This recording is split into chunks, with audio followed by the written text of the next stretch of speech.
นี่คือภาพบรรยากาศป่าซ่าบ้านคำข่าและงานขาวดำนายจิตคนบ้านบุงสาเคยคำข่าตอนบ่ายมีนี่พาพันคำมาชมมาป่าซ่ามาคำข่าแต่บรรยากาศนี่งานขาวดำลุงกิจนะลุงกิจหรือว่าพ่อเศษอยู่บ้านคำข่าแต่บรรยากาศมื่อนี้นะเป็นมือส่งสังขารเพื่อนได้ตอนบ่ายงานของนายคิดคนบ้านบุงสาเลยมีคำข่าปูไวซุนเนาะเมื่อวานคือตุยเมื่อวานภาพเหตุการณ์มาส่งสังขารไปเลยวันนี้มาส่งสังขารของนายคิดในงาน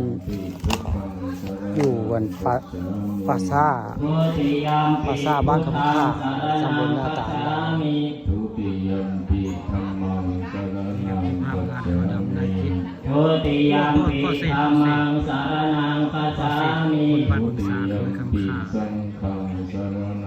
บรรยากาศในงานบริหารปาซ่าภาพในงานกระเจ้ากำลังสวดสังขารคือสวดชั้นพระและก่อนจะวางเพลิงนายเศษหรือลุงเศษหรือนายคิดคนบ้านบุงสาจะทำพิธีในงานคือนายเยี่ยมและเป็นชื่อพระชื่อเจ้าง่ายเป็นพิธีเป็นการคือนายเยี่ยมคนบ้านบุงสาเป็นผู้ว่าบูชากับพระพันครูในงานขาวดำนายคิดคนบ้านบุงสาหรือว่านายคิดคนบ้านบุงสาเคยทำข่าในวันนี้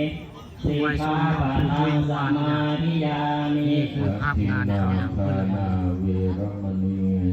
ภาพบรรยากาศงานขาวดำนายคิดบ้านบุงสาคือคำข่าเวรมณีสิกขาปะทังสมาธิยามิ